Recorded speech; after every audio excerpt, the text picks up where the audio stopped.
Hello, everyone. It's Shane Kanto, your Wasteland review, and welcome to Wasteland Talks, my weekly talk show where I talk about whatever the hell I want. And this week, we're doing a spoiler review for a film that's honestly kind of hard to talk about without spoiling some of the crazy things that go into it. And that is Ari Aster's third feature film, Beau is Afraid. And joining me is Alex Henderson from SiftPop. Alex, thank you so much for coming on. Hi there. Thanks for having me. Happy to be here. So, this film, as I mentioned, is directed by Ari Aster, starring Joaquin Phoenix, and following the sudden death of his mother. A mild-mannered but anxiety-ridden man confronts his darkest fears as he embarks on an epic, Kafka-esque odyssey back home. And that is feel like the only way to describe this movie without giving away some of the insanity that happens. Pretty much. So, Alex, what are your general thoughts of Beau is Afraid? My general thoughts, and the simplest way to put it, is that I don't think this is a good movie, but I love it. That's the best way I can put it in the simplest way. That is a very interesting perspective. So, I guess, what are some of the things that stand out to you most about the film? For sure, just going right into it, it's got this bizarre level of storytelling Mm-hmm. that, and the way that this movie approaches it, that I say normal films, but like any other film, I just don't see of approaching the way that they tell their story. It's one of the few movies where I can almost feel the director's presence with me the entire time I'm watching it. Like I'm almost asking questions because I'm confused at some point, but I can just hear the director in the corner just being like, "Shut up, you're not going to get it. Just keep watching." Except the movie doesn't specifically tell you that, like Tenet did. Thanks, Christopher Nolan. It's just like, don't think about it, just feel it. But no, there are. I watched this quite a bit ago, so trying to remember very specific details the best I can. But there are certainly moments that really did not make any sense to me, Same. and there's certain characters that I felt like, what was the purpose of this person and why did we focus so much on them?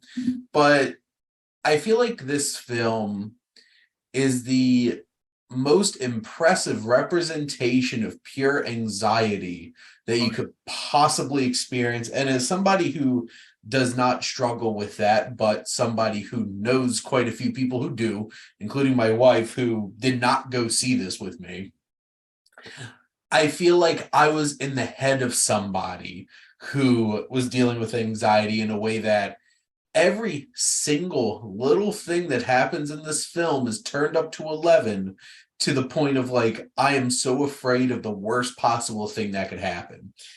And I feel like this is most embodied in the first act of this film, which is him just being there and Oh trying yeah. to leave his home. And I feel like this is the kind of film that never once do we see the real world. No. It's always exactly what Beau sees and hears and experience. And some of those moments are so uncomfortable. Like, did I think I was going to see Joaquin Phoenix running around naked and coming face to face with a cop who's basically like, I'm going to shoot you? And him just completely freaking out. The first third of this movie is one of the tensest pieces of film I think I've watched in a long, long time. Oh yeah. It's off the rails. It's crazy. Oh yeah. From that very opening where it's just him being born, and Mhm. you just constantly hearing the screams of his mother freaking out of why there's no screaming or anything, Mhm. and then you get the bottom spank, which then does your title opening. Then just like a shot of him just walking around in modern society where there's people just holding machine guns and chasing one another, and people just encouraging other people to jump off of buildings. Mhm. Just it, not a whole lot's happening to Bo, but the entire surrounding itself is just anxious to be in. It's basically like you take paranoid George Clooney from a variety of Coen Brothers movies and then make 3 hours of it. It's like even the simplest thing of him trying to go across the street to a convenience store is the most terrifying thing possible. And that moment in the bathtub with him in a bathtub naked, looking up and a guy above him, and just them freaking out. I have to give so much credit to Joaquin Phoenix for this film because he is so committed to this character, and he makes this character as empathetic as they possibly can be over the course of this pure insanity that's going on. Yeah, Joaquin, he's just got it. Like we I feel like we've accepted that a long time ago, but like even a movie like this comes out and he finds like a whole new area to just, keep like showing you that he's got it. But like, man, his mannerisms and his confusion, it should at some point get super annoying. And I think at some point towards the third act, I can't blame people if they're like, I'm kind of getting tired of this character. But like his dedication to it just feels pure. And I think he did a really great job with that. I just feel so bad for him. Oh, yeah. It's like you're sitting there watching this poor man go through the most traumatizing things, but then it's the guilt. Right. The world around him is trying to make him feel guilty for how he's feeling, and it all stems from his mother. Yeah. So, welcome to Beau is afraid of his mother. That's the real story of this film. And like Patty Lupon is vicious. And like we'll get to the third act of this movie at some point, but that phone call when he finds out about his mother is one of the most uncomfortable and weird experiences. And just having like Bill Hader on the end of the line is insane. So I knew that voice sounded familiar at first, and then later they show like the backside of him on the news, and the voice is clear as day. I'm like, oh, that's Bill Hader. But it's funny that this movie came out the same month that Barry was ending, because for some reason, a lot of the reality of the way this movie plays out like reminds me so much of Barry. Like in my head canon, I was like, yeah, sure, you walked in at the chandelier, just like, yeah, Barry, yeah, you didn't do that. It was Barry. Barry did it. He was all part of the conspiracy. It's just like I said, the first act of this movie is a fever dream of just one man's agoraphobia and worst possible nightmares going on of him. It's literally just him trying to leave his apartment. That's it. And I have a newfound appreciation for anybody who deals with agoraphobia, because this movie made going out the front door the most terrifying thing. And it's more terrifying than any movie monster in the history of cinema, because like that's how this movie is working. And I have to say one thing though, throughout this whole entire film, this is oddly hilarious. Oh. Like there's a weird sense of humor about all of this. And I feel like Ari Aster is trying to challenge the audience to laugh at everything. Yeah, a lot of especially a bunch of the supporting characters that pop in and out are played for laughs, even though they're playing it mostly deadpan or serious. Like when he gets taken in by I forget her name is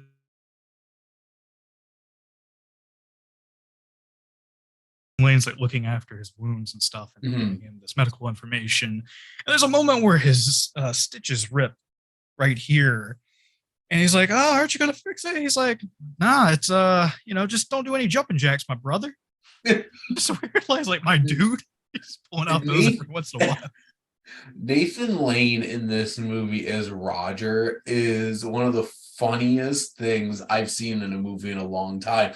Like you said, like just the way he interacts, like one of the most uncomfortable conversations I think ever would be Roger from this and Kendall from Succession, of them just going back and my brother, bro, come on, let's go. And it's just like the way that Roger just interacts with everybody, and he's just like nonchalant Nathan about it. Lane, big smile on my face. But you know what? Let's try going tomorrow.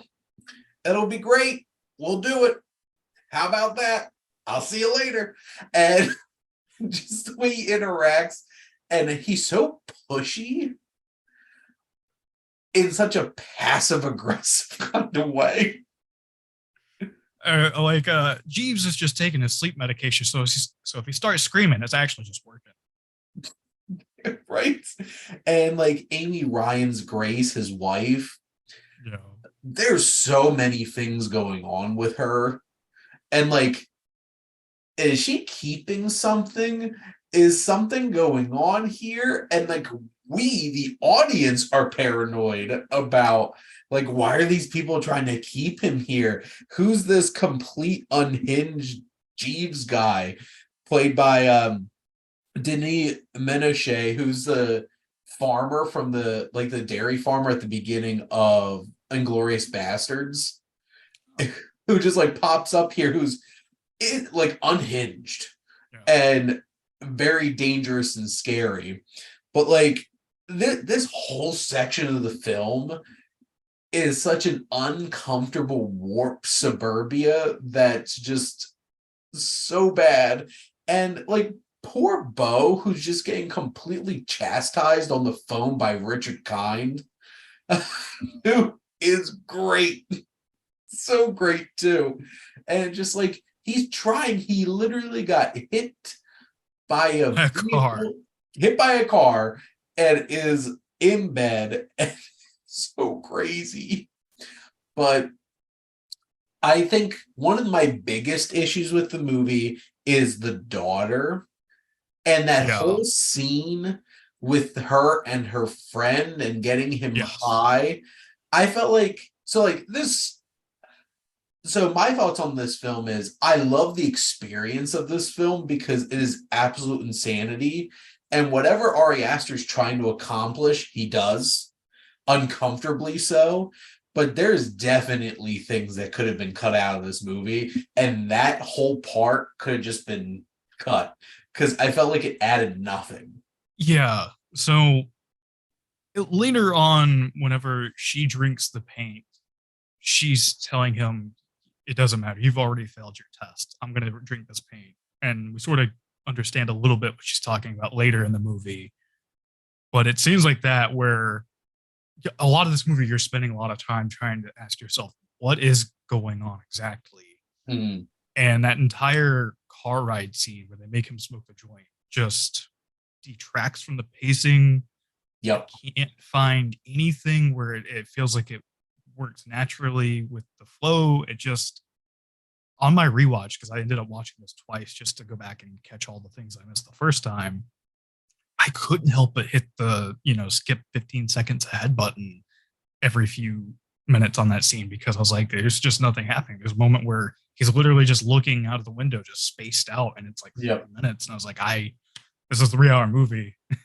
You're just padding out the runtime on this one. Yeah, there's a few moments in this film that I felt like could have just been cut out. And those are some of the biggest drawbacks for me of like, I get he's trying to continue making us feel uncomfortable and pushing our buttons. But like that part, I didn't buy it. And I didn't feel like it needed to be there. Like, I feel like that should have been in like a director's cut. Inevitably, and I am sure at some point he probably will have one because Midsummer did. Yeah. So I don't know if I could handle a director's cut of this movie. I feel like this already feels like a director's cut on some level. But and then he gets chased in the woods, and then we're on to the next thing because Jeeves is terrifying, honestly. Oh, yeah. He is such a terrifying figure in this movie, and watching him chasing him is insane. And then we wind up in this strange little performance camp kind of thing. Yeah, I still can't 100% tell what's happening in this scene. It's one of those parts of the movie that like I can't completely describe well, but it winds up at this little play with these very welcoming people that are putting on a production, and he gets asked to put on a costume to, feel like he's interacting with the story. And then at a point while watching the story, sees himself in his shoes of the character, which I felt was a nice little commentary for how when you go to movies, you just kind of like when you're watching it, you also kind of put yourself there. And that entire, as much as I don't understand what a lot of that means, because there's some really confusing stuff, but I'll say this, it's stunning. Like, as if you're gonna at least give me something I can't understand, I appreciate that much attention to detail and that. Make it look great. Oh yeah. And those are the moments in the trailers that I think grabbed a lot of people's attention, is like, it looks like he's on a set of something. And spoiler alert, he is. Like, he's seeing himself in this play and everything, and it's striking, it's beautiful, it's creative, and obviously it's all in his imagination and like what he's seeing, him growing older, and he has his beard and all these things going on. And it's interesting because the trailer makes you think like he's going to go on like this strange fantastical adventure, but on some level it's like he's just going on in his head. And that's why Ari Aster described this movie as like the Jewish Lord of the Rings, except in somebody's head. And it is that feeling of like he's going on an adventure, a strange kind of adventure. And like that scene gets wrapped up in such a jarring way, because then like Jeeves shows up and starts killing people. And then the guy hits him over the back of the head and he falls down on his gun and he starts shooting the guy through his own body. Yep. It becomes shockingly violent and out of nowhere. And that scared the crap out of me in the theater. Like, holy crap. I wish I would have gotten to see this in the theater. It wasn't playing anywhere in my region. I had to go, I think, like to Washington. So like I was eagerly anticipating this digital drop. Yeah, because I drove probably like 45 minutes to go see this in PA, and my theater was pretty full. Oh, I'm nice. like, holy crap. There's a lot of messed up people here to watch this messed up movie. And boy, does this movie take a turn in the third act, because he finally shows up to his mother's house. Oh yeah. And you have her headless corpse just chilling in a open casket, because that's what people do, is have open caskets when you're missing limbs. And her house is so fascinating and weird, and with like the dimensions and everything, and some kind of like modern work of art house. Yeah, you get that nice little section where he's able to like sit off the edge, and there's like a whole other different plot of land below him where the entire funeral area was hosted. And then he comes in contact with the woman who he'd been fantasizing over, Parker Posey. And of course, Parker Posey would be in a movie like this, because that's what Parker Posey does, is go for all the strangest indie kind of flicks that she can. And to call this the most uncomfortable sex scene that I've seen in a movie is not an exaggeration. It is so weird. It's so uncomfortable. It's weird, uncomfortable. You get a weird close-up of Beau's balls. Yep. The moment where she's like, hold on, I gotta restart the song. Yep. And then she dies. And she's just frozen. Like, sex killed her. Then you get that great shot of them carrying her corpse out of the room, but it's just stiff frozen still. Yep. The most terrifying shot of this whole movie, well, probably the second most terrifying shot of this whole movie, is when his mother is right there, and you're just like, what? And Patti LuPone is ferocious in this. She is tearing him apart. And then you truly realize why he's so messed up. Because his mother is an unbearing force upon him.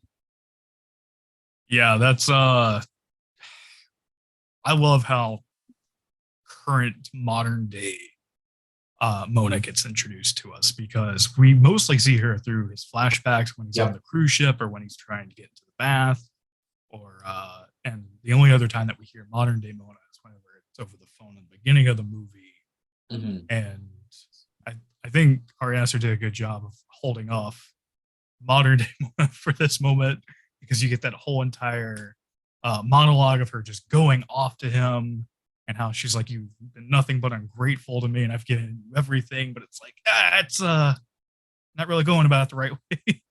Well, and that is the judgment that this film presents, the toxic judgment of a toxic and abusive parent, with like remembering every little detail to hold against him. Yeah. And you get that. And we'll get to that in a minute. But it's so fascinating, the flashbacks of the cruise ship with Zoe Lister-Jones as like a younger Mona. And then the attic.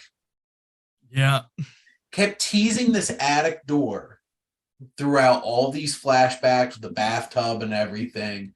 And there's something of Beau locked away. And then we go up in the attic, and Alex, what part of Beau is locked away? So the part of Beau that is locked away when he goes up to the attic, it's basically a 15-foot long, 15-foot tall, practical puppet penis monster. Yep. So my guess would be is that the film is trying to say, like, you know, Beau has been henpecked and cuckolded by his mother his whole entire life. And now his penis has grown into a giant 15-foot tall rage penis monster. And that was the single scariest moment in this film, was when they revealed that. I'm just like, what is going on here? And I can guarantee you sometime in the future, this movie is going to be known as the giant penis monster movie. I did like a quick little search on Twitter, and for Beau is Afraid, like the top 5 things that popped up was that immediately. I was like, oh yeah, here we go. Here we go. And yep, that was unexpected, uncomfortable, and that whole scene is just completely insane. I love that we're discussing this movie for a lot of reasons, but one of them, real quick, I want to get around to is, this is a movie that, like, a part of me wants to know what everything means and what everything is saying, but at the same time, I'm having so much fun just interpreting it, and revisiting it and picking up these new details, because on my rewatch, I did subtitles on.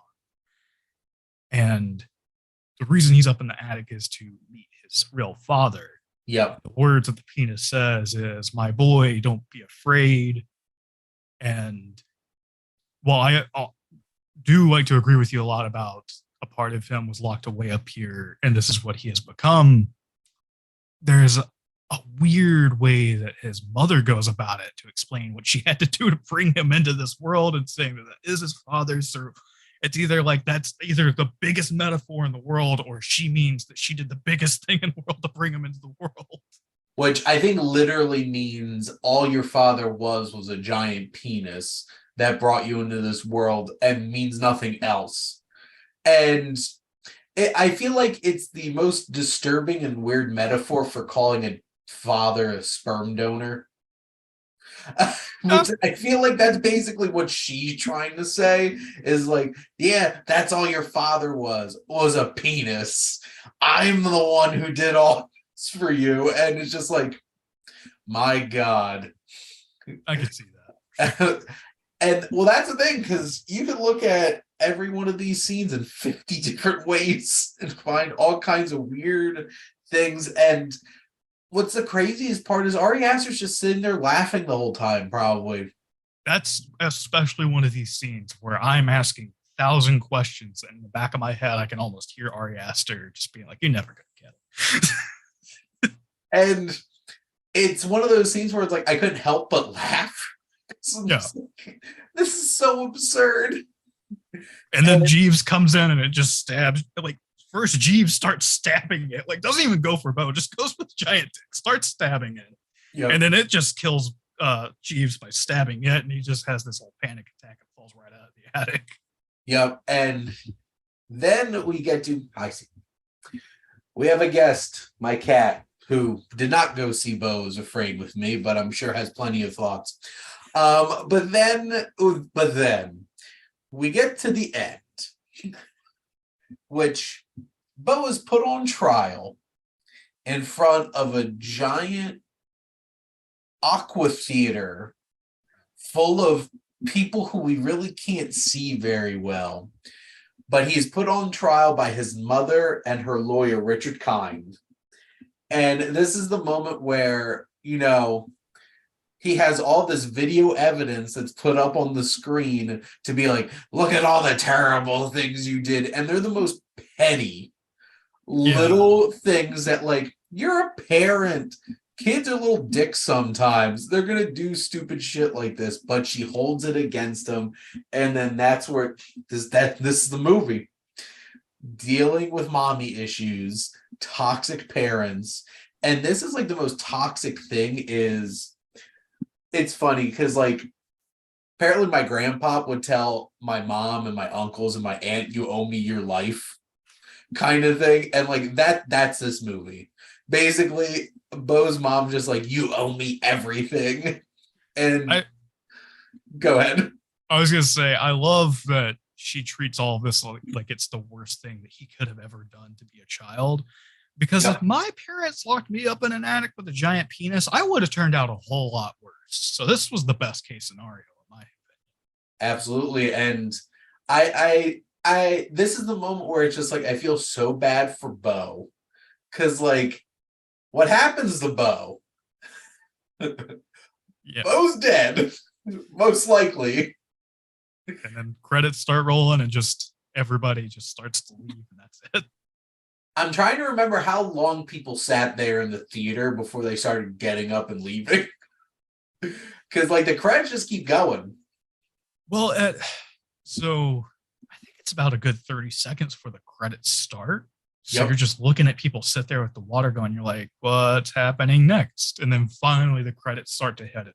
And the crowd starts leaving. Yeah. And you just hear the swooshing water, the broken boat. Yeah. And you're just like, and that is the moment where if you're watching this with people, you'll know if people appreciated this or not. Oh, yeah. Because, like, they still made it too. Yeah, this had the same kind of visceral reaction in a theater that Mother did. I remember seeing that in a theater. That was my favorite. Somebody responding at the end of the movie when Mother from Darren Aronofsky ended. Somebody literally got up and screamed, "This is the worst movie I have ever seen," and just stomped out of the theater. And then the 6 other people in the theater, including me, just started looking at each other like, what? Yeah, it's weird. So I don't really like Midsommar. Mm-hmm. I don't think it's bad. It's just not a movie for me. And as I was watching this movie, I was like, I don't think this is good, but I love it. And I totally get what people were talking about whenever they was talking about how much they loved Midsommar. This feels much more Midsommar than Hereditary, 100%, except the mother stuff. Yeah. Like, basically, it's just like you take all the mommy issues from Hereditary and just plop it right into Beau's Afraid and mix an infinite dose of Midsommar, just visual palette, and just go crazy for 3 hours, because that's kind of what this movie is. I so interested to see what Ari Aster does after this. Oh, yeah.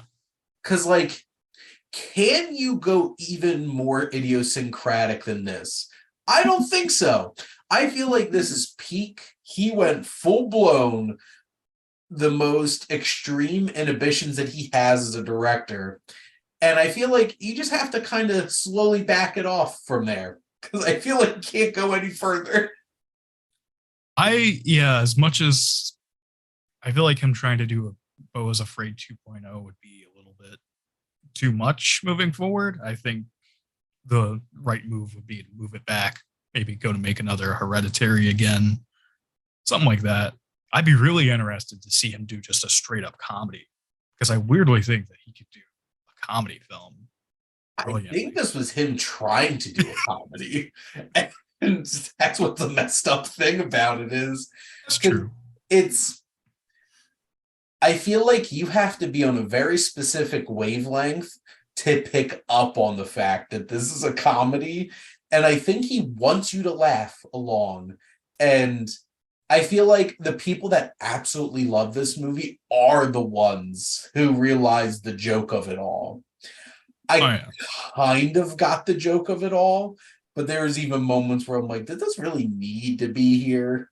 But it's because I love Hereditary and I think Midsummer's great. This is definitely the lowest of the three for me. But I saw some industry people being like it was specifically, I think it was Jeff Snyder was like, this is a career killer. Like Ari Aster will never work again. I'm like, no. Nah. So in the mortal words of Aldo Rain from Inglourious Basterds, like, nah, I'll be chewed out. I've been chewed out before. Because like I feel like A24 is like, so we let you do this one. You got it out of your system. Let's pull it back a bit again. Yeah. Which the thing is, this movie wasn't even that expensive. Like relatively, I think this was like $20 million. So the last time I checked, if I am correct, $35 million was the budget for this. But for A24, that's a lot.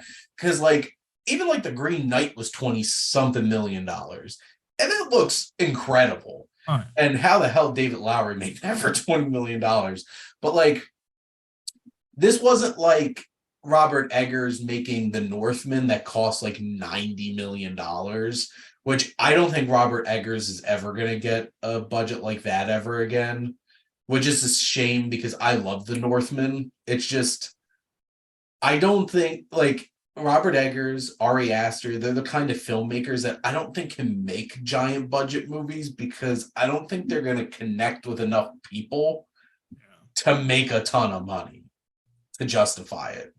This, in a weird way, felt like basically the most artsy filmmaker got that Marvel money and was like, here's what I can do with this money. And it's like a sixth of he would have gotten from Disney to do it. So it's like A24 is like, this is the biggest budget we've ever made. Go crazy, Ari. And they're afterwards, they're like, maybe we shouldn't have said that. Yeah. But it exists. And I feel like if you are in any way a big fan of film, cinephile, however you describe it yourself, movie lover, you have to watch this at least once. Oh, yeah. It is one of the most unbelievable cinematic experiences you'll ever have. And that's not an exaggeration. Oh, no. It's a fact. Like, this is like David Lynch is sitting there just being like, yeah, I like it. It's just like, I expect this out of like David Lynch. Actually, you know what? This feels like a David Lynch movie. So I wonder if he's a fan. Be real interested to know. Let's see. We kind of worked our way to the end, but you mind if I go back for a bit and pull up some fun notes I had? Go right ahead. Sweet. My phone wants to not be cool right now. Hey, there it is. One of my, I can't tell if this was intentional, but Oh my god, he's an amazing actor. He plays Beau's therapist in the beginning that gets revealed to be working for his mother in the end. Oh yeah. I kind of know his name because he has the same last name as me. But he when he gives Beau this prescription, he puts an emphasis on always with water. Mm-hmm. And on my second viewing, that really stuck around because of how frequent water is used as in the background of really important moments of the movie.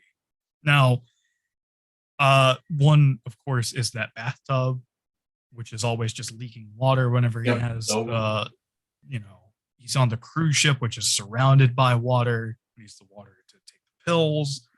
At the end of the movie, he's on a boat that is just surrounded by water, and it's a small detail that I loved that I caught on this second viewing. Mm-hmm.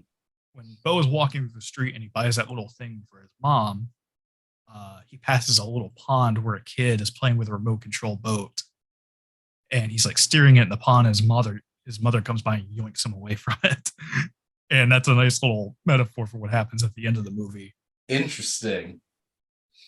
And then as whenever we get to Nathan Lane, and oh my God, you just said it, her name, Amy Ryan. Amy Ryan. Whenever he gets to their house, their daughter and Amy Ryan every now and again mentions, like Amy Ryan leaves like this note that's like, stop incriminating yourself, because later in the movie it's revealed whenever he goes to his mother's home, he sees that giant wall of photos that makes her face, and each photo is like a person that we've seen so far. Mm-hmm. She's one of the people on there. Nathan Lane's one of the people we've seen on there. The tattoo man earlier in the movie that we didn't bring up, but the tattoo man, he was on her payroll the whole time. Yeah. I just love little details like that. Like, it's really quick, and if you don't pick up on it, you kind of miss it. And I can't, like I said, like, as much as I can't guarantee that the play scene is warranted, I'm just really fascinated by what it represents, and a part of me kind of doesn't want to know completely what it means, because that's what just makes this so rewatchable. Mm-hmm. Well, and there's not a ton of filmmakers out there that are going to be as bold as Ari Aster to make a whole entire film that's just completely open to interpretation, because that's what this film is. There are some strong focus themes that pop up. Like, it's very obvious that this film in the end is all about his issues with his mother. I think that becomes very obvious in the most not obvious scene with like the whole trial at the end. But that's what's so fascinating about this, is you could watch this 10 times and probably come up with 10 different ways of looking at a particular scene. And I do think that Ari Aster accomplished exactly what he was going out to do. Narratively, this film is loose. Oh yeah. Loose. It's basically Beau just trying to get home to his mother for her funeral. And that's the plot. And everything that happens along the way is just the most insane whipped cream on top. So basically trying to get there. But this film creates so many visceral feelings that Ari Aster just knows how to push those buttons. And he gets the response that he wants. Or maybe he doesn't. Or maybe it is. We'll never know exactly how he wants us to feel in any given moment. But I'm sure there's like 50 different emotions 50 different people are experiencing at any scene in this movie. Oh, yeah. Ranging from fear to anxiety to disgust to joy and laughter. Oh, yeah. The unintentional comedy moments that hit really well, but also some stuff I was able to relate to. Last year, I moved out from my parents' place, and I'm just doing it all mostly on my own right now. And there's a lot of like that phone call when he's calling his mom at the beginning of the movie. Not that exact call, but a lot of usage of words in that call. Like, what should I do? Just like I've had that call probably at least 20 times this year alone. Still trying to figure things out. It's just I'm kind of getting lost in my train of thought because I've been up for about 12 hours now. But Eventually, this movie, yeah, in a way, pretty much. Because I do feel like there are moments where this film loses itself sometimes, and it's just like, did we really need to go off on that? Did that add to this movie? But I think in the end, this is kind of an unknowable film on some level. Oh yeah. They kind of just have to experience for yourself. And I can guarantee you there are going to be people that hate it, think it's the worst thing that they've ever seen, think this is the greatest work of art. To quote TikTok trends like, this is a work of art. This is shit. And they're probably sitting right next to each other in the theater, having those opposite reactions to this. But yeah, this is available on VOD at this point. So like, you can go on and have a ball watching Beau is Afraid and comment. Let us know what you all think. But Alex, do you have any final thoughts for Beau? Just in terms of final thoughts, as much as I still believe that it's not a good movie, it's a movie that I just really love, and in the weirdest way possible, I do recommend you check it out. Be safe. Don't take any edibles. Don't, smoke anything. Don't I don't drink. think you. So just to be clear, as somebody who is completely sober, does not consume any kind of anything, I don't think it's a good idea to add anything to this experience, because I can guarantee you it doesn't need it. Exactly. It accomplishes things all by itself. So just keep that in mind. So yes, I second Alex's warning. Because I feel like if you do something that's going to change your reality and watch this movie, I think you might die. Oh, like I think it might pull your sanity into pieces, and I don't know if you're going to make it to the end of this 3-hour movie. I'd be at least have a friend check in on you. Again, can't recommend it, but hey, if you're gonna, we can't stop you. Have a friend check in on you. Exactly. And those are all of our thoughts on Beau's Afraid of His Mother and the big penis monster in his attic, which this movie might be known as moving forward. But Alex, thank you so much for coming on and talking all spoils of Beau's Afraid. Thank you so much for having me. I'm really glad that we got to have this discussion. Really made my week. And thank all of you out there for always tuning in and supporting your Wasteland Reviewer.